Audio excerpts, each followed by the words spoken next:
शालेय पोषण आहार शिजवताना कुकरचा स्फोट, 2 महिला किरकोळ जखमी। नाशिकच्या नांदगाव येथील नगर परिषदेच्या सावित्रीबाई फुले कन्या विद्यालयात शालेय पोषण आहार शिजवताना कुकरचा स्फोट होऊन यात 2 महिला किरकोळ जखमी झाल्या। संगीता सोनवणे व आशाबाई काकळीज असे पोषण आहार शिजवणाऱ्या जखमी महिलांची नावे आहेत।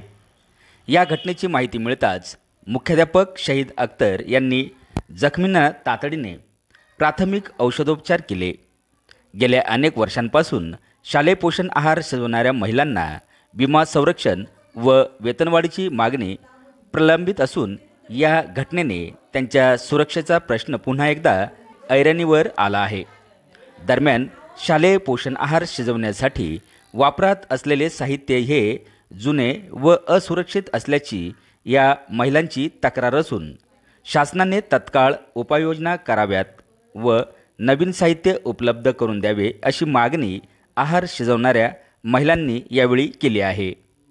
आवाज एन न्यूज मराठी, नांदगाव। आम्ही पोषण आहार शिजवणाऱ्या महिला एकदम तटपुंजा मानधनावर काम करतो 2,500।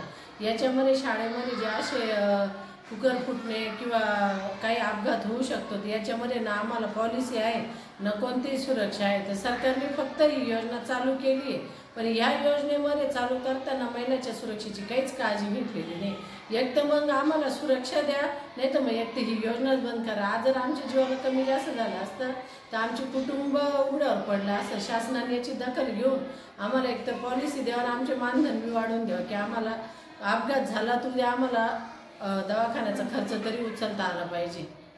आज आम्ही डाळ भात शिजवत असताना कुकरचा अचानक जोरात स्फोट झाला, म्हणजे डाळ शिजवता असताना बी शासनाने हे जे भांडे दिले आले आहे 10 वर्षापासून, तर शासन हे भांडे सुद्धा आम्हाला बदलून देत नाही।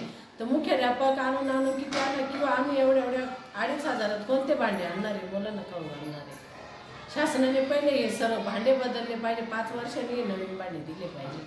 कुकर मग फुटल्यामुळं आज आमच्या दोघींच्या हाताला विजा झाली। जर कमी जास्त आज आम्हाला झालं असतं त्याची जबाबदारी कोणी घेतली असती?